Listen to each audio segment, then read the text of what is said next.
नहीं, आपका जो स्क्रीन है वो मैं शेयर कर रही हूँ। पैसेज आपको एक बार में नहीं दिखेगा, इसको मुझे स्क्रॉल डाउन करना पड़ेगा। अगर कोई सिस्टम के साथ लॉगिन कर रखा है, ठीक है, तो वो भी आराम से स्क्रीनशॉट ले सकता है। कंट्रोल प्लस प्रिंट स्क्रीन करिएगा, ठीक है, या फिर विंडोज प्लस प्रिंट स्क्रीन करने से जो नए सिस्टम्स हैं, ठीक है, उनमें स्क्रीनशॉट हो जाता है, तो आप उस तरह भी यहाँ पर स्क्रीनशॉट ले विंडोज सकते प्लस हैं। डब्ल्यू से भी हो जाता है मैम?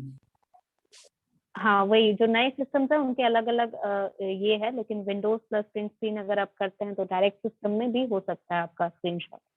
तो अगर मोबाइल पे कर रहे हैं तो कोई बात ही नहीं है, आराम से आप स्क्रीनशॉट ले लीजिए, और जब ले लेंगे तो मुझे बता दीजिएगा, तो मैं सॉल्व कर दूंगी। फिर ये पैसेज आप पढ़िएगा आराम से। फिर जब क्वेश्चंस मैं दिखाऊंगी उस टाइम के लिए आपका ये स्क्रीनशॉट काम आएंगे, ताकि आप बाद में जाके दोबारा देख पाओ कि उसमें क्या लिखा था। हर एक चीज रिमाइंड करना जरूरी नहीं है आपको, बस समझना जरूरी है कि पैसेज में क्या लिखा है।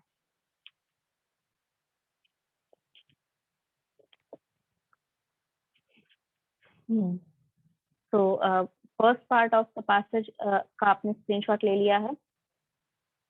Yes ma'am.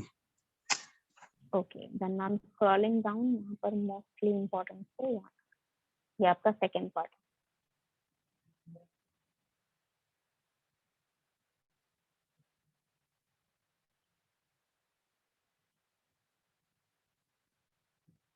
ओके, स्क्रीनशॉट्स आपके पास हो गए हैं, so I am briefly going to explain this, ठीक है, आप रीड करिए।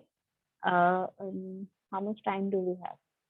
चलिए मैं आपको 10 मिनट देती हूँ, 10 मिनट में आप इसको रीड करिए, जितना रीड कर पा रहे हैं that is well and good, नहीं रीड कर पा रहे हैं तो उसके बाद फिर मैं यहाँ पर एक्सप्लेन कर दूंगी, फिर हम लोग क्वेश्चन आंसर करेंगे, ठीक है। मैं यहाँ पर तो सुन लीजिए, ठीक है, जितना भी आपने पढ़ा है उस हिसाब से जो भी चीज समझिए, I am going to explain it further here, ठीक है।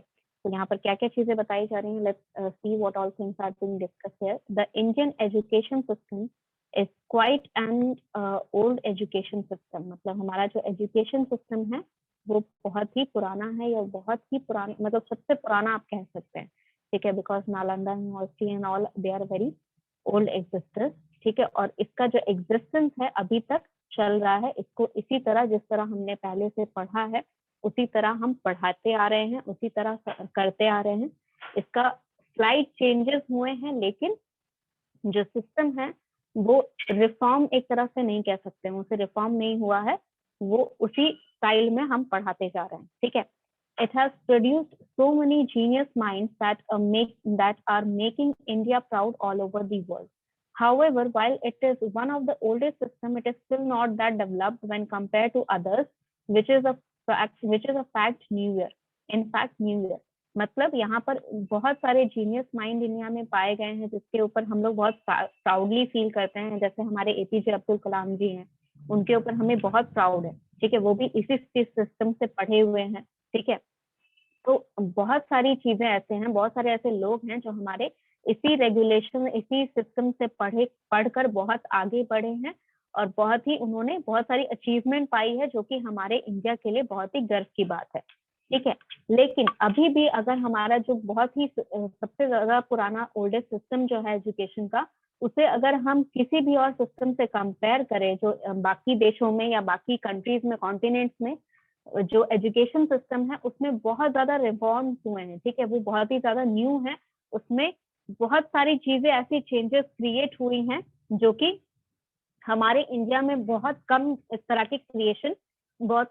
के चेंजेस क्रिएट हुए हैं। जैसे मान लीजिए कि अभी जो जूम ऐप हम पढ़ाई कर रहे हैं, ऑनलाइन पढ़ाई कर रहे हैं, ऑनलाइन पढ़ाई जो थी ये कोई बहुत नया कॉन्सेप्ट नहीं है, it is new in India but it was not new to the world, ठीक है। बाकी जो कंट्रीज है वहां पर ऑनलाइन पढ़ाई होती थी, पहले भी ऑनलाइन क्लासेस चलती थी, आपके जो बायजूस ऐप वगैरह हैं वो उस टाइम भी ऑनलाइन क्लासेस लेते थे, यूट्यूब पे लिंक्स डालते थे, उनके जो भी यूट्यूब वीडियोस हैं वो आप 4-5 साल पहले के आराम से देख सकते हैं, ठीक है।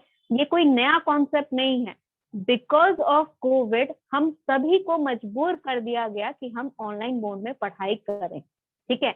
यहाँ पर हम पर जब तक ये सिचुएशन नहीं आया कि स्कूल कॉलेजेस बंद हो गए हैं, पूरे ताला लग गया है, उस सिचुएशन तक हमने कोशिश की कि हम ऑफलाइन मोड में ही पढ़ाएं, बुक्स दे बच्चों को, रीड करने का मटेरियल दे, ठीक है, यहाँ क्लास में आके आराम से टीचर पढ़ाए। लेकिन कोविड की वजह से सारे टीचर्स जो हैं, हर एक एजुकेशनल इंस्टीट्यूट मजबूर हो गया कि हमें अब इस तरह का ऑनलाइन प्लेटफॉर्म बनाना ही होगा, ऑनलाइन तरीका अपनाना ही होगा, ताकि हम यहाँ पर ऑनलाइन क्लासेस अटेंड कर सकें। ठीक है, अदरवाइज हमारी पढ़ाई जो है, बच्चों की पढ़ाई रुक जाएगी, हमारा इंस्टीट्यूट भी बंद हो जाएगा। ठीक है, it is so as the other countries have gone through growth and advancement, but the Indian education system is still stuck in old ages. अभी भी जो कंट्रीज है, बाकी की कंट्रीज हैं, उनमें बहुत ज्यादा ग्रोथ और डेवलपमेंट हुआ है रिगार्डिंग एवरीथिंग, बट हमारा जो इंडियन सिस्टम है, इंडियन एजुकेशन सिस्टम है, उसमें अभी भी जिस तरह पहले पढ़ाई होती आ रही थी वैसे ही पढ़ाई होती आ रही है। अभी भी बहुत सारे सिलेबसेस जो हैं वो रिफॉर्म नहीं किए गए हैं। बहुत सारी चीजें ऐसी हैं जो बहुत ही, आप कह सकते हैं कि बिना मतलब के स्टूडेंट्स को पढ़ाई जाती है, जिनका उनका यूज समझ में उनको आता नहीं है, and because of that those people, those students create nuisance in the class and they are not they are not ready to learn those things because उनको uses नहीं पता है उस चीज का। ठीक है, या फिर उस पर्टिकुलर चीज को ही क्यों, कुछ और क्यों नहीं पढ़ाया जा रहा है। ठीक है, ये सारी चीजों से बहुत आजकल की लाइफ जो है, आजकल की स्टडीज जो है, वो बच्चों की इसी वजह से डिस्टर्ब हो रही है, because they think that they should learn each and everything that should be useful in their future, और जो चीज उनको समझ में नहीं आ रही है जिसका यूज, उस चीज को वो ध्यान नहीं देते हैं पढ़ने में। ठीक है, तो हमारा जो सिस्टम है वो आपको पढ़ाई तो करवा रहा है हर एक चीज, ऐसा नहीं है कि कुछ भी ऐसा पढ़ाया जा रहा है जो आपको यूटिलाइज नहीं होगा इन फ्यूचर। हर चीज यूटिलाइज होती है, भले आज हो रही है, कल हो रही है, किसी बुरे टाइम में हो सकता है कुछ ऐसा आपको यूज हो जाए जो आपने बहुत पहले पढ़ा था या फिर बहुत पहले समझा था। ठीक है, ये सारी चीजें हम सोचकर इस तरह हमारी एजुकेशन सिस्टम के सारे सिलेबस वगैरह बनाए गए हैं, लेकिन बच्चों को ये समझाया नहीं जाता है कि आपके लिए कौन सा सब्जेक्ट कितना इंपॉर्टेंट है, या फर्दर फ्यूचर में क्या यूटिलाइजेशन उसका हो सकता है। और अगर कोई अच्छा टीचर समझा भी देता है तो कुछ बच्चे ऐसे हैं जो समझना नहीं चाहते, जिनको लगता है कि अरे ये फ्यूचर तो मेरा होगा ही नहीं, मैंने तो फ्यूचर बना के रखा है, इसी चीज में मैं काम करूंगा, इसी कंपनी में मैं काम करूंगा, मैं यही काम करूंगा। ठीक है, तो इस वजह से हमारा जो एजुकेशन सिस्टम है दोनों ही साइड से फॉल्टी हो रखा है, दोनों ही साइड के ओल्ड माइंड की वजह से वो रिफॉर्म नहीं हो पा रहा है, उसमें एडवांसमेंट, उसमें ग्रोथ नहीं हो पा रही है। It faces a lot of problems that need to be sorted to let it reach its full potential. Full potential का मतलब कि उसका पूरा यूटिलाइजेशन करने के, पूरा अच्छा यूटिलाइजेशन करने के लिए हमें बहुत सारी प्रॉब्लम्स को फेस करना पड़ेगा, उसका सोल्यूशन निकालना पड़ेगा। सॉर्टेड मतलब उनका सोल्यूशन निकाल के उनको सही करना होगा। Our Indian education system faces a lot of problems that do not let it prosper and help other children success in life. ठीक है, हमें हमारी जो इंडियन सोसाइटी है उसमें बहुत सारे, इंडियन एजुकेशन सिस्टम जो है उसमें बहुत सारी प्रॉब्लम्स हैं, जिसकी वजह से बच्चे जो हैं वो प्रॉस्पर नहीं कर पा रहे हैं और अपना फ्यूचर जो है अच्छे से सक्सीड नहीं कर पा रहे हैं। The biggest problem which is it has to face is poor grading system. हमारा जो ग्रेडिंग सिस्टम है वो सबसे बड़ी प्रॉब्लम है हमारे एजुकेशन सिस्टम में। जिस तरह के नंबर हम बच्चों को देते हैं, जिस तरह का यहाँ पर एग्जामिनेशन होता है, जिस तरह से हम बच्चों को जज करते हैं कि how they are going to be a good student और नॉट। ठीक है, इट जजेस the intelligence of a student on the basis of academics which is in the form of exam paper. ठीक है, यहाँ पर आपके इंटेलिजेंस को कैसे जज किया जाता है? एग्जाम पेपर के थ्रू। ठीक है, अगर आपने एग्जाम में अच्छा लिखा है तो आप अच्छे बच्चे हैं, आप इंटेलिजेंट बच्चे हैं। अगर आपने अच्छा नहीं लिखा है तो आप इंटेलिजेंट नहीं है, आप अच्छे बच्चे नहीं हैं। That is very unfair to students who are good in their overall performance but not that good at specific subjects. ये उन बच्चों के लिए अनफेयर है जो कि स्पेसिफिक सब्जेक्ट को पसंद नहीं करती है। मान लीजिए कोई ऐसा स्टूडेंट है जो बाकी सभी सब्जेक्ट में 90% लेके आता है, लेकिन कोई एक ऐसा सब्जेक्ट है, जैसे बहुत सारे स्टूडेंट्स ऐसे होते हैं जो बाकी सब सब्जेक्ट में अच्छे होते हैं लेकिन मैथ्स उनका खराब होता है, या फिर बाकी सब सब्जेक्ट अच्छा है, केमिस्ट्री खराब होता है। इस तरह के उनके कोई एक ऐसा कमजोरी होती है, कोई एक ऐसा सब्जेक्ट होता है जिसमें वो कमजोर होते हैं, तो उस चीज को लेकर उनको जज किया जाता है, उनका ओवरऑल परफॉर्मेंस नहीं देखा जाता है। और अगर देखा भी जाता है So they are being judged on the basis of that कि अरे ये तो बाकी सब्जेक्ट में अच्छा कर रहा है, इस सब्जेक्ट में क्यों नहीं अच्छा कर रहा है, पढ़ना ही नहीं चाहता ये सब्जेक्ट ये लड़का। इस तरह का स्टेटमेंट आपने हमेशा सुना होगा, right? So this is what we are basically doing to the students from our society, from our system of education. Moreover, they only strive to set good marks, not paying attention to understanding what is being taught. यानी कि आपके अगर marks अच्छे आ रहे हैं तो आप अच्छे स्टूडेंट हैं, आपको ये मतलब नहीं रखता कि आप उस चीज को समझ रहे हो या नहीं समझ रहे हो। ठीक है, आपको जो अंडरस्टैंडिंग है, मान लीजिए कोई एक बेसिक कॉन्सेप्ट है, बर्नौलीज थ्योरम है, उसने समझा बर्नौलीज थ्योरम या नहीं समझा इससे कोई मतलब नहीं है, उसने क्वेश्चन सॉल्व कर दिया, मार्क्स अच्छे ले आए, that means he is a good student और she is a good student, right? In other words, this encourages getting good marks. बच्चे mic mute रखिए. If you have doubt, just raise your hand. In other words, they encourages getting good marks through mugging up and not actually grasping the concept effectively. यानी कि हम ये चीज अपने students को सिखा रहे हैं कि आपको किसी भी तरह रट कर करो, चाहे तुम चीटिंग करके करो, लेकिन मार्क्स अच्छे लेके आओ। आपके कॉन्सेप्ट समझ में आ रहे हैं या नहीं आ रहे हैं, इससे कोई मतलब नहीं है किसी को। ठीक है, some teachers are taking care of these things obviously, तभी हम लोग क्लास में एमआरक्यू वगैरह लेते हैं, तो हमें पता है कि कौन सा स्टूडेंट जो है उसको आंसर समझ में आता है या नहीं आता है। ऐसा नहीं कि बस मैंने यहाँ पर जो चीज लिखवा दी उसी का आंसर उसने कर दिया तो वो अच्छा स्टूडेंट है, जिसने उसका थोड़ा डिफरेंट तरीके से आंसर निकाला है तो वो गलत स्टूडेंट है। ऐसा हम लोग, बहुत टीचर्स ऐसे होते हैं जो ऐसा नहीं करते हैं, लेकिन सोसाइटी ऐसा करती है, पेरेंट्स ऐसा करते हैं, जो बाकी रिलेटिव्स हैं वो ऐसा करते हैं, अरे इसका मार्क्स अच्छा नहीं आ रहा है, ये अच्छा बच्चा नहीं है, पढ़ता नहीं है, पढ़ने लिखने में मन नहीं लगता है, इसका फ्यूचर नहीं बनेगा, कुछ नहीं होगा इसका लाइफ में। ये सारी चीजें हम क्यों करते हैं? Because we have based our standard. ठीक है, हमने एक अच्छे स्टूडेंट के जो स्टैंडर्ड्स हैं उसको रिड्यूस करके सिर्फ एक बेसिक स्टैंडर्ड बना दिया है कि अगर तुम्हारे मार्क्स 90% से नीचे आ रहे हैं, that means you are an average student. अगर तुम फेल हो रहे हो तो you are a bad student, and if you have marks above 90%, that means you are a good student. ठीक है, तो ये स्टैंडर्ड जो हमने रिड्यूस कर दिया है अपने बच्चों का, इसी वजह से हमारे जो स्टूडेंट्स हैं वो यहाँ पर इफेक्टिवली पढ़ नहीं पाते हैं, because they are being judged on the basis of not their mind about their ability to get good marks or not. ठीक है, furthermore we see how the Indian education system focuses on theory more. हमारा जो Indian education system है वो theories पे बहुत ज्यादा ध्यान देता है, जैसे कि मैंने अभी कहा बर्नौलीज थ्योरम है, तो थ्योरम पे ज्यादा ध्यान दिया जा रहा है, उसका क्या एप्लीकेशन है रियल लाइफ में, बर्नौलीज थ्योरम कहाँ यूज होता है ये आपको नहीं बताया जाता है। Unless and until you are studying that specific field, आप वो फील्ड में जा रहे हैं, जब चले गए तब जाके आपको समझ में आता है कि अच्छा ये बर्नौलीज थ्योरम हमने यहाँ पढ़ा था, यहाँ यूज हो रहा है।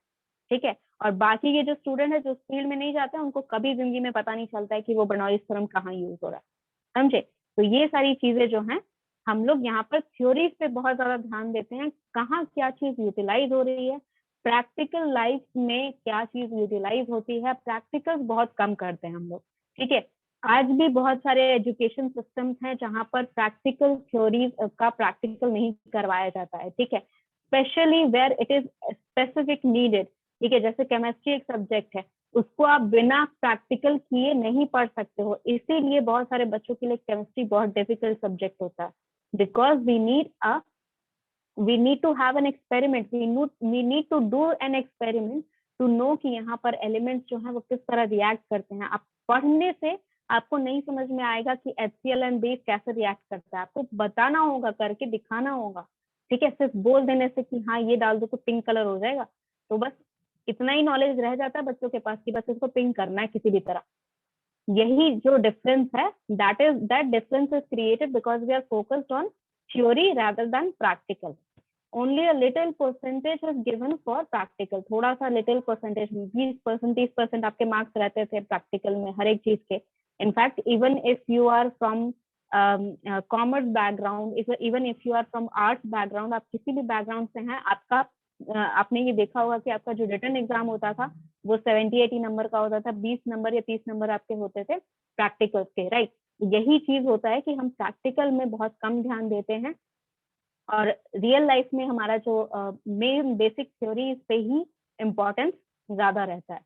This make them run after the bookish knowledge and not actually applying it to real world. मतलब ये सारी चीजें उनको बुकिश नॉलेज का पीछे भगाती है, ठीक है. और रियल वर्ल्ड में क्या क्या चीजें यूज हो रही है ये हमें पता ही नहीं रहता जब तक हम लोग काम करने नहीं पहुंच जाते हैं, ठीक है. अगर आपने बहुत अच्छे कोर्स कर भी लिए तो जब आप काम करने जाते हैं तब आपका ये बुकिश नॉलेज कहीं काम आता ही नहीं है.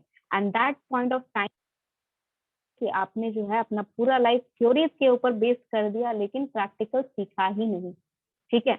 This practice makes them perplexed when they go out in real world due to lack of practical knowledge. Perplexed मतलब बताया था, perplexed मतलब कि आपको यहाँ पर जैसे ही आपको जैसे मतलब किसी भी इंडस्ट्री में आप जॉब करने के लिए खोजने जाते हैं, ठीक है. मान लीजिए आपने यहाँ पर बीबीएम का आपका है जो बीएससी आईटी स्टूडेंट है, ठीक है. मान लीजिए कि आपको यहाँ पर कोडिंग लिखवाना सिखाया जाता है, ठीक है. अगर आपको यहाँ पर प्रैक्टिकल नहीं बताया जाता कि ये वाली कोडिंग जो है इसको आप रन करेंगे तो क्या गलती हो सकती है, क्या एरर आएगा, रन करेगा नहीं करेगा, क्या रिजल्ट आएगा, जब तक करोगे नहीं तब तक तो नहीं पता चलेगा आपको, राइट. तो यहाँ पर आपका जब आप रियल लाइफ में जाते हैं, अगर आपने यहाँ पर प्रैक्टिस नहीं की है तो जब आप रियल लाइफ में जॉब करने जाएंगे, कोई भी कोड खुद से लिखने जाएंगे तो वहां पर आपका यही होगा कि आप परप्लेक्स हो जाएंगे, आप एंशियस हो जाएंगे, आप परेशान हो जाएंगे क्योंकि आपको प्रैक्टिकल नॉलेज नहीं है, आपके पास प्रैक्टिकल नॉलेज नहीं है. Even nowadays people are आपको पता होगा कि आईटी सेक्टर डेवलप कर रहा है तो हर एक स्टूडेंट जो है यहाँ पर जिसको कहीं भी जॉब नहीं मिलती है वो बेसिक बेसिक कोर्स कर लेता है जावा का, पाइथन का, एंड उसके बाद उसे जॉब मिल जाती है. लेकिन जॉब मिलने के बाद भी वो वहां पर उस जॉब में डेवलप तभी कर पाता है जब वो बहुत मेहनत करता है उसको प्रैक्टिकल पर्पस खोजने में कि ये कोडिंग लिखी है तो इसका मुझे ये रिजल्ट मिलेगा, मुझे ये रिजल्ट चाहिए तो इसके लिए मैं क्या कोडिंग लिखूं, इसके लिए बहुत मेहनत लगती है, ठीक है. They are working day and night to get that coding ready, ठीक है. ऐसा नहीं कि ये चीज किताब में ये लिखा है तो अगर मैं ये इंक्लूड कर दूंगा उसके साथ तो दोनों इंक्लूड करके मेरा परफेक्ट रिजल्ट आ जाएगा. It is not always possible, ठीक है. ये चीज हमेशा पॉसिबल नहीं है. आपके पास एरर्स आएंगे ही आएंगे, आपके पास बग्स आएंगे, आपको यहाँ पर उनको निकालना आना चाहिए और ये आपको प्रैक्टिकल नॉलेज से ही मिलेगा. अगर आपके पास प्रैक्टिकल नॉलेज नहीं है तो आपको यहाँ पर कोई भी अच्छे से काम आप नहीं कर पाएंगे, मतलब इन फ्यूचर. यहाँ तक किसी को भी कोई डाउट? इस पैसेज को मैंने शायद यहाँ तक पढ़ाया, इसमें कोई डाउट ऐसा, कोई भी वर्ड जो समझ में नहीं आया किसी को? चलिए, नहीं डाउट है तो हम आगे बढ़ते हैं, टाइम ज्यादा वेस्ट नहीं करेंगे. Yes, next is most importantly, the Indian education system does not emphasize enough on the importance of sports and arts. मतलब हमारा यहाँ पर जो importance है आपको पता होगा कि how people insult those students जो अच्छे मार्क्स लाकर भी आर्ट्स लेते हैं, ठीक है. साइंस स्टूडेंट्स का इतना ज्यादा इज्जत होता है हमारे सोसाइटी में कि हमने यहाँ पर जिस भी स्टूडेंट ने आर्ट्स लिया है अगर मतलब आपको वहां पर बेइज्जत अगर उसको नहीं किया गया ना, दैट मीन्स उससे ये एक्सपेक्टेशन रखी जा रही है कि वो आर्ट्स का बैकग्राउंड लेकर यूपीएससी बीपीएससी का एग्जाम क्रैक करेगा. इसके this is reality. Tell me if it is not reality. कोई ऐसा बच्चा जिसने ये हैंडल नहीं किया होगा या ये होते हुए नहीं देखा होगा. This is an actual reality of life. यहाँ पर स्पोर्ट्स और आर्ट्स को बिल्कुल कोई इज्जत दी ही नहीं जाती है. Unless and until you are playing for your national team तब तक आपका स्पोर्ट्स में आपका टाइम बर्बाद हो रहा है, ठीक है.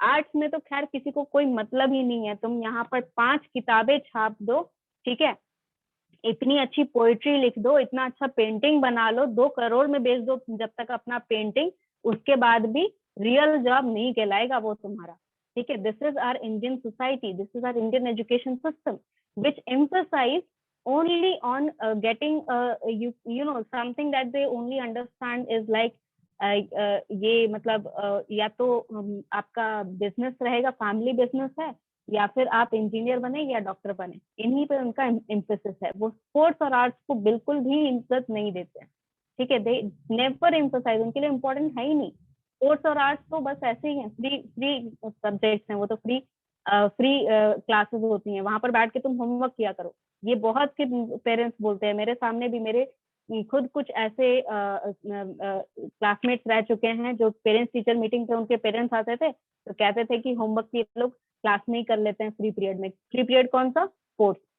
And arts. This is what they think about, ये हमारा रियलिटी है, ठीक है।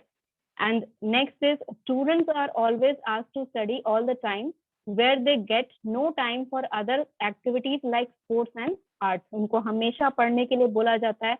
उनका अगर कोई भी शौक रहता भी है खेलने का या आर्ट्स का, ठीक है, मान लीजिए किसी को ड्राइंग का शौक है, ठीक है, अगर आपने 1 घंटा पढ़ने के बाद ड्राइंग भी बना ली ना, उसके बाद भी आपके पेरेंट्स यही कहेंगे कि लड़की पढ़ नहीं रही है, लड़का पढ़ नहीं रहा है, खाली पता नहीं क्या ड्राइंग व्राइंग बनाता रहता है, पढ़ाई लिखाई में इसका ध्यान नहीं लग रहा है। तो this is, we are teaching them that sports and arts are not as important, your hobbies are not important, you should study all the time, ठीक है। 12 घंटा पढ़ो, तुम 18 घंटा पढ़ो, रूम में बंद होके बस तुम पढ़ते रहो, that is the only thing that we are teaching in Indian education system, ठीक है। So as the Indian education system is facing so many problems, we need to come up with effective solutions so it improves and creates a brighter future for students. We can start by focusing on skill development of the students. The schools and colleges must not only focus on the ranks and grades, but on the analytical and creative skills of children. मतलब क्या कि हमारे जितने भी problems हैं उनका हमको solution निकालना है ताकि हम यहाँ पर स्टूडेंट्स को ब्राइटर फ्यूचर दे सकें, ठीक है। हमें यहाँ पर स्किल डेवलपमेंट में ग्रेड के इसके अलावा भी हम क्या करें, एनालिटिकल और क्रिएटिव स्किल्स जो हैं वो बच्चे के डेवलप होने दें। In addition subjects must be merely taught theoretically. Subjects must not be merely taught theoretically but with practical. यहाँ पर जितने भी सब्जेक्ट्स हैं उनको थियोरेटिकली ही नहीं, प्रैक्टिकल के साथ यहाँ पर पढ़ाना चाहिए। They will help in a better understanding for subjects, them having to mug up the whole thing due to a lack of practical knowledge. ठीक है, ये आपको बेटर अंडरस्टैंडिंग में हेल्प करेगा। ये नहीं कि बस आपने प्रैक्टिकल नॉलेज कुछ है नहीं आपके पास, आपने बस रट्टा मार लिया है सारे थ्योरीज का, ठीक है। Also the syllabus must be updated to the changing world and changing times and not follow the old pattern.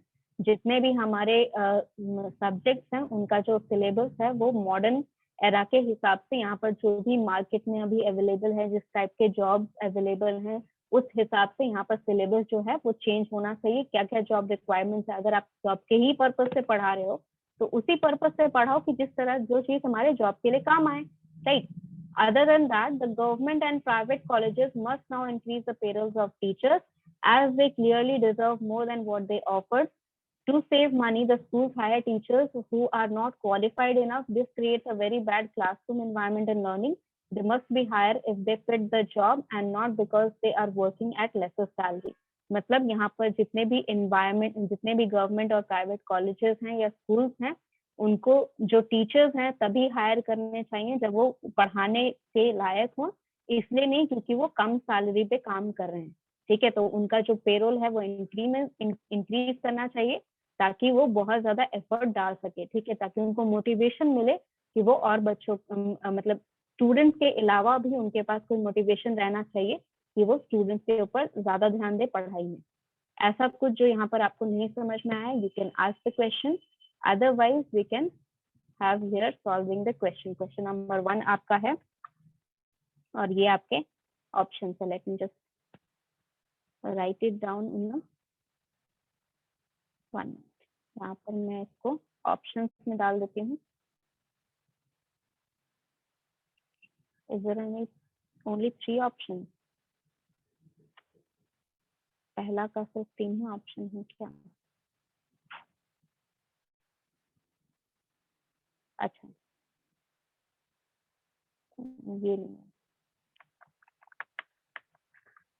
Yes, these are your options. पहला क्वेश्चन है, what is the major problem faced by Indian education system? हमारी society के base क्या क्या Indian education यहाँ पर face कर रही है। ये आपके ऑप्शंस है। क्वेश्चन नंबर 1 है, प्रॉब्लम्स जो जो डिस्कस की गई हैं according to the passage you have to answer. बताया था ना, जो भी पैसेज में पढ़ा है उसके अकॉर्डिंग आंसर करना है।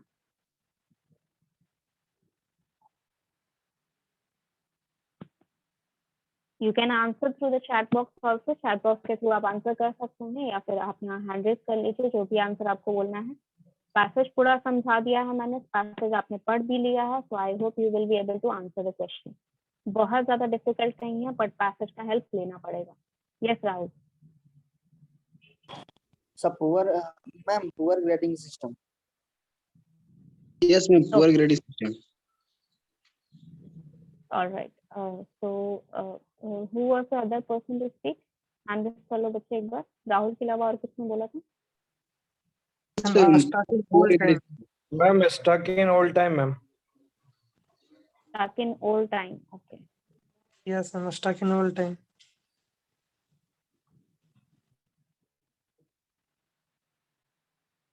ऑलराइट, तो यहाँ पर हमारा पैसेज हम लोग एक बार रिवाइज कर लेते हैं, क्योंकि आपने यहाँ पर, मैंने कहा था पैसेज आपके पास रहना चाहिए। तो पैसेज में यहाँ पर बिगेस्ट प्रॉब्लम क्या बताई गई है? According to the passage, our biggest problem that we are facing is the poor grading system. This is mentioned here. कहा था ना, आंसर हमेशा आपका पैसेज के अकॉर्डिंग रहना चाहिए। तो पैसेज में साफ साफ लिखा है, the biggest problem that we are facing in our education system would be the poor grading system. तो ये हमारा आंसर हो गया। इसी तरह आंसर करना है आपको। Question number 2 would be here. 1 minute. Yes, ये आपका क्वेश्चन नंबर 2 है। What are the steps that could be taken by the schools and for the schools for the development of children? क्या क्या स्टेप्स जो हैं वो स्कूल्स ले सकता है बच्चों के डेवलपमेंट के लिए? ये आपके option. Yes Rahul. Both ma'am. Analytical and creative skill, ma'am. Option B. Okay. Yes, ma'am. B, ma'am. बच्चे बार बार आप लोग नहीं एक एक करके बोलोगे तभी तो मुझे पता चलेगा कौन बोल रहा है आंसर। हैंड रेज करो या तो यहाँ पर चैट बॉक्स में लिख दो। सारे एक साथ बोलोगे तो मुझे किसी का भी आंसर क्लियरली नहीं सुनाई देगा और पता नहीं चलेगा कौन आंसर कर रहा है। Okay okay, I have 3 answers here. Yes, 4 and 5.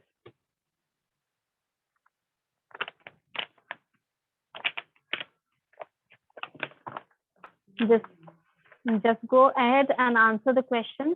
जो भी आपने पैसेज में पढ़ा है उसके अकॉर्डिंग ही आंसर करना, ठीक है? पैसेज का कोई भी क्वेश्चन आप बिना पैसेज को रेफर बैक किए आंसर नहीं करेंगे।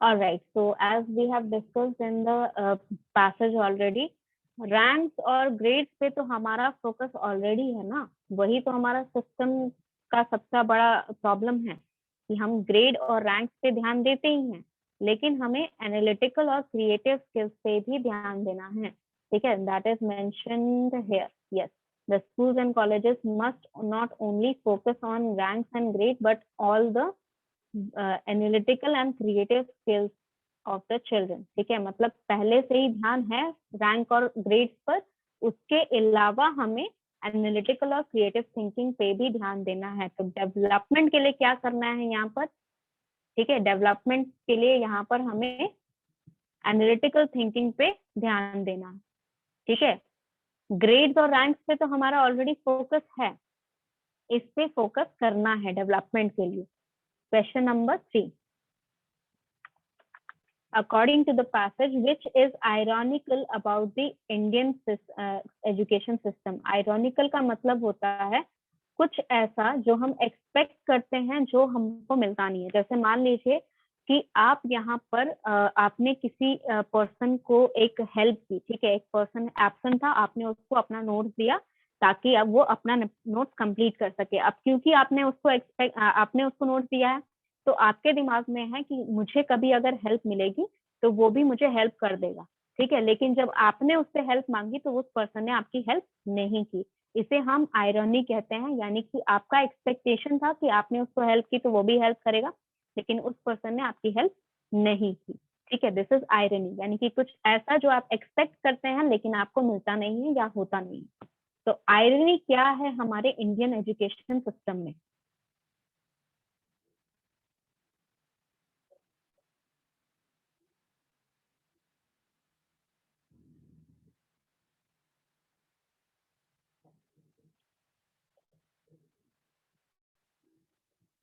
Just understand the things that have written. यहाँ पर न्यू येट नॉट डेवलप्ड, इसका मतलब क्या हुआ कि नई है हमारी इंडियन एजुकेशन सिस्टम लेकिन डेवलप अभी तक नहीं हुई है। ठीक है, सेकंड ऑप्शन का मतलब है ओल्ड येट डेवलप, मतलब पुराना है लेकिन फिर भी डेवलप्ड है। तीसरा न्यू येट डेवलप, मतलब न्यू है और फिर भी डेवलप हो गया है। ओल्ड येट नॉट डेवलप, ये मतलब कि पुराना सिस्टम है लेकिन अभी तक डेवलप नहीं हुआ है। Please refer back to the passage that we have studied. Passage में क्या चीजें लिखी हैं उससे आप ध्यान मैम दीजिए। क्वेश्चन फिर से समझा दीजिए। सॉरी, क्वेश्चन 3 नंबर समझा दे सकते हैं? Yes ma'am. यस, क्वेश्चन 3 में पूछा जा रहा है according to the passage what is irony about the Indian society. Irony का मतलब होता है कुछ ऐसा जो आप एक्सपेक्ट करते हैं लेकिन आपको मिलता नहीं है या फिर ऐसा होता नहीं है। जैसे मान लीजिए कि आप यहाँ पर आइसक्रीम शॉप पे गए और आपने मांगा कि वहां पर आइसक्रीम है, तो ऑब्वियस सी बात है कि सबको यहाँ पर चॉकलेट फ्लेवर पता है कि मिलता ही मिलता होगा, लेकिन वहां पर आइसक्रीम फ्लेवर का चॉकलेट नहीं है। तो ये एक तरह की आयरनी है कि आइसक्रीम शॉप है और वहां पर चॉकलेट फ्लेवर का कोई भी आइसक्रीम नहीं है। ठीक है, तो ये एक तरह की आयरनी है, जो आपने एक्सपेक्ट किया था कि वहां पर चॉकलेट तो फ्लेवर रहेगा ही हमेशा, वो नहीं मिला आपको। ठीक है, तो यहाँ पर आयरनी क्या है कि हमारा जो सिस्टम है वो न्यू है लेकिन अभी तक डेवलप नहीं हुआ है। हमारा जो सिस्टम है वो ओल्ड है लेकिन डेवलप है। ओल्ड बहुत पुराना है लेकिन फिर भी हम लोग अप टू डेट है, डेवलप्ड है। न्यू येट डेवलप्ड, नया सिस्टम है हमारा, एजुकेशन सिस्टम नया है, सॉरी एजुकेशन सिस्टम नया है लेकिन डेवलप्ड है। ठीक है, सब हर एक चीज जो है अप टू डेट है। ओल्ड येट नॉट डेवलप्ड, हमारा जो सिस्टम है वो बहुत ही पुराना है लेकिन अभी तक डेवलप नहीं हुआ है, अप टू डेट नहीं हुआ है। I think option is okay, D, ma'am. Alright, so options तो मुझे यहाँ पर बहुत सारे मिल रहे हैं। All the students are answering the questions and I have already explain the question, इसलिए I am just going to answer the question. यहाँ पर आंसर आपका होगा that will be your option number D. ठीक है, ओल्ड येट नॉट डेवलप्ड, हमारा जो society है, इंडियन एजुकेशन सिस्टम है, वो सबसे पुराना माना जाता है पूरे वर्ल्ड में, बट स्टिल जो है हमारा जो सिस्टम है वो नई जनरेशन के अकॉर्डिंग डेवलप नहीं हुआ है। अभी तक हम उसी पुराने रूल्स रेगुलेशन के हिसाब से पढ़ाई कर रहे हैं या पढ़ा रहे हैं और वही स्टैंडर्ड हमारा है।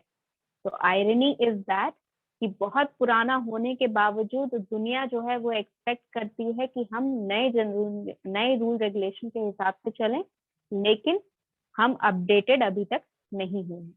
ठीक है, क्वेश्चन नंबर 3 में अगर कोई डाउट है तो पूछ लो, या फिर नहीं है तो क्वेश्चन नंबर 4 आंसर करिए।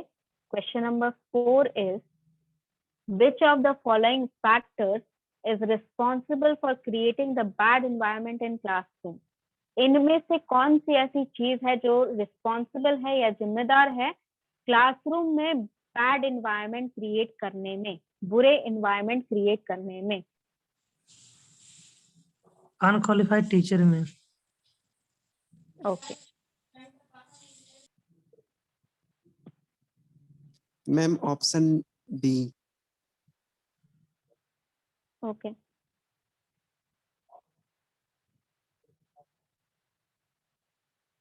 Unqualified teachers, ma'am. Old pattern of study, ma'am. DM. Okay, yes, I'm again saying, if you are going to speak, just raise your hand so that at least I know who those people who are speaking. मुझे यहाँ पर मुश्किल से एक बार के लिए नाम सुनाई देता है, आपका दिखाई देता है कि कौन पर्सन बोल रहा है. मुझे पता होना चाहिए ना कौन से बच्चे आंसर कर रहे हैं. यहाँ पर हैंड रेस कर लीजिए या फिर चैट बॉक्स में लिखिए ताकि मुझे नाम दिखे उन स्टूडेंट का जो आंसर कर रहे हैं. तो अगर आप बोल के आंसर कर रहे हैं तो हैंड रेस करके आंसर करिए ताकि मुझे आपका नाम यहाँ टॉप पे दिखाई दे. All right. So a lot of students have already answered. तो यहाँ पर क्वेश्चन समझा दिया है कि वो रिस्पॉन्सिबल फैक्टर क्या है, वो क्या चीज है जो रिस्पॉन्सिबल है कि हमारा जो एनवायरनमेंट है क्लासरूम का वो खराब है. तो यहाँ पर पहले ही बता चुकी हूँ, जो भी आंसर करते हो अकॉर्डिंग टू द पैसेज होना चाहिए. तो पैसेज में लिखा हुआ है कि हमारा बैड एनवायरनमेंट किससे क्रिएट होता है, when we keep unqualified teachers who does not fit the job. जिनको पढ़ाना नहीं आता है या जिनको जो पढ़ा नहीं पा रहे हैं, जिनका क्वालिफिकेशन नहीं है, उनको अगर हम जॉब दे देते हैं और कम सैलरी में काम कर रहे हैं इसलिए जॉब पे हमने रख लिया है, तो उस केस में क्या होता है कि एनवायरनमेंट जो है वो खराब हो जाता है. ठीक है. तो this is your which one is this? Yes, unqualified teacher would be your answer. ठीक है. Now last question number 5. State the antonym of the word perplex. Perplex का एंटोनेम फाइंड करना है. एंटोनेम का मतलब होता है जो ऑपोजिट मीनिंग वाले वर्ड होते हैं. परप्लेक्स का मीनिंग मैं ऑलरेडी समझा चुकी हूँ, तो इसका आंसर मुझे चाहिए अभी के अभी. एंड परप्लेक्स का क्वेश्चन नंबर मतलब के क्या होता है साथ मैम? बच्चे बताया था मैंने, रिमेम्बर करिए या फिर वहां पर पैसेज में जाके पढ़िए. पैसेज में जाके पढ़िए वापस से या फिर याद करिए कि मैंने क्या बताया था. अभी बता दूंगी तो आप तो आंसर खोज लोगे तुरंत से. मैं बता चुकी हूँ, समझा चुकी हूँ. पैसेज पढ़िए दोबारा से, कहाँ पर परप्लेक्स यूज हुआ था. क्वेश्चन नंबर के साथ आंसर करिएगा बच्चे. चैट बॉक्स में अगर आप लिख रहे हैं क्वेश्चन नंबर के साथ आंसर करिएगा. First word is bewildered. Second is, that is your option B, is explicit. C is perturbed and D is confound. Is it confound? Confound, right?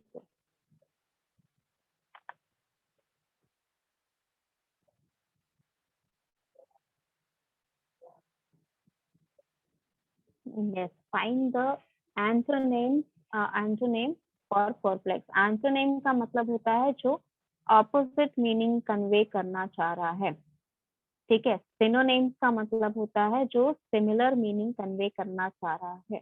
तो वो वर्ड को आपको खोजना है. इनमें से कौन सा ऐसा वर्ड है जो यहाँ पर एंटोनेम मतलब ऑपोजिट मीनिंग कन्वे कर रहा है परप्लेक्स का.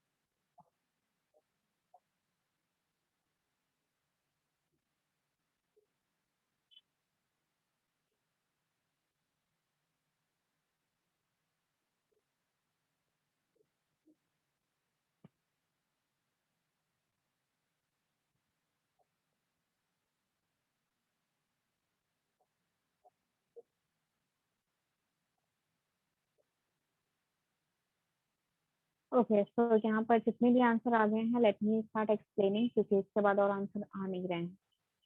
तो यहाँ पर आपका जो क्वेश्चन है that is you have to answer the question that is antonym of perplex. पहली बात तो परप्लेक्स का मीनिंग क्या होता है. परप्लेक्स मतलब कुछ भी बहुत ही जो आपको परेशान कर रहा है. ठीक है. पैसेज में उसका मीनिंग ये था, पैसेज में जो लिखा हुआ है उसका मीनिंग ये है कि जो चीज आपको परेशान कर रही है, जो चीज आपको डिफिकल्ट लग रही है, ठीक है, या जो आपके लिए एक ऑब्स्टिकल है किसी चीज को पाने में, वो परप्लेक्स होता है. ठीक है. परप्लेक्स यानी कि कुछ चीजों को जिसको आप डिफिकल्ट बना देते हैं. ठीक है. तो यहाँ पर आपका जो वर्ड है उसका मतलब आपको समझ में आ गया कि टू मेक समथिंग डिफिकल्ट और टू मेक समथिंग कॉम्प्लेक्स उसको परप्लेक्स कहते हैं। ठीक है, तो इसका एंटोनेम यानी कि इसका ऑपोजिट मीनिंग वाले वर्ड्स आपको पता होने चाहिए। तो फर्स्ट ऑफ ऑल यहाँ पर जो जितने भी वर्ड्स के मैं मीनिंग बता रही हूँ वो वर्ड्स के मीनिंग आप लिख लीजिए ताकि बाद में आपको काम आए। ठीक है, तो फर्स्ट वर्ड दैट इज बेविल्डर या फिर बेविल्डर। बेविल्डर का मतलब होता है टू बिकम कंफ्यूज्ड और टू बी परप्लेक्स, यानी कि ये जो है बेविल्डर जो है ये इसका सिनोनिम है। ठीक है, बेविल्डर जो है दैट इज सिनोनिम और परप्लेक्स या सेम मीनिंग कन्वे कर रहा है। ठीक है, नेक्स्ट जो वर्ड है दैट इज एक्सप्लिसिट। एक्सप्लिसिट का मतलब होता है जो यहाँ पर आपका वन यस, एक्सप्लिसिट का मतलब होता है जो बहुत ही डिटेल में बताया गया है या फिर बहुत ही क्लियरली समझाया गया है। ठीक है, मान लीजिए अगर मैं यहाँ पर आपको कहूँ कि कैन यू डिस्क्राइब डिमोनेटाइजेशन। ठीक है, तो अगर आप मुझे इस तरह समझा देते हैं डिमोनेटाइजेशन कि उससे रिलेटेड मुझे कोई भी किसी भी तरह का क्वेश्चन पूछ दे तो you have explained it explicitly. ठीक है, you have explained me the term demonetisation explicitly. ठीक है, ना नेक्स्ट वर्ड इज perturbed। ठीक है, perturbed का मतलब क्या होता है, let's understand the meaning here. perturbed का मतलब होता है कि जब आप अनसेटल्ड फील करते हैं। अनसेटल्ड यानी कि जब आप परेशान रहते हैं, बेचैन रहते हैं, आपको कहीं भी बहुत ज्यादा आराम नहीं है, उस एनवायरनमेंट को या फिर उस आप कह सकते हो उस तरह का जो आप फीलिंग है आपका, उस तरह का जो मूड है आपका, उसको perturbed कहते हैं। तो perturbed यहाँ पर अगेन परेशानी को रेफर कर रहा है, राइट। ये आपकी परेशानी को ही रेफर कर रहा है, मतलब एक तरह से आप कह सकते हैं कि ये परप्लेक्स की ही तरह है। ठीक है, कंपाउंड का मतलब होता है जब आप कंपाउंड का मतलब जब आप किसी को एक तरह से, कंपाउंड के बहुत सारे मीनिंग होते हैं। पहली बात तो कंपाउंड का मतलब होता है जब आप किसी को अचानक से पूछ लेते हो कुछ भी। ठीक है, तो जब मान लीजिए आपने किसी को सरप्राइज दिया, ठीक है, अच्छा सरप्राइज नहीं, बुरा सरप्राइज हो सकता है, जैसे किसी को अचानक से निकाल दिया गया जॉब से या फिर किसी को अचानक से किसी का पैसा कट दिया या इस तरह के जो भी सरप्राइजेस होते हैं that is refer to as compound. यानी कि ये अगेन यहाँ पर कहीं ना कहीं परप्लेक्स का मीनिंग बता रहा है। तो यहाँ पर आंसर आपका जो सही आंसर रहेगा that will be your explicit. ठीक है, जिसका मतलब होता है डिटेल में कोई भी चीज अच्छे से समझाना। बाकी के जो आंसर बाकी के जो मैंने वर्ड मीनिंग बताए आई होप कि आपने लिख लिए हो क्योंकि बाद में आपको काम आता है। So the answer would be option B that is explicit. ठीक है, any doubt in anything that we have studied today? No, ma'am. चलिए, नहीं है कोई डाउट तो let me just take the attendance and yes let me just take the attendance and उसके बाद से हम क्लास एंड कर देंगे। एंड नेक्स्ट क्लास फिर से आपका एक पैसेज होगा, एटलीस्ट 2 पैसेजेस हम लोग इस तरह करेंगे। ये जैसे मैंने बताया मॉडरेट है। ठीक है, इसमें ये मॉडरेट था, बहुत ज्यादा डिफिकल्टी लेवल बहुत ज्यादा नहीं था इसका। तो नेक्स्ट क्लास हम लोग थोड़ा सा ज्यादा डिफिकल्ट लेवल का पैसेज करेंगे ताकि हमें समझ में आए कि बहुत ज्यादा जब होता है तो किस तरह के क्वेश्चंस आते हैं या किस तरह हम उसे समझेंगे। Alright, so let's meet in the next class and we will discuss another passage.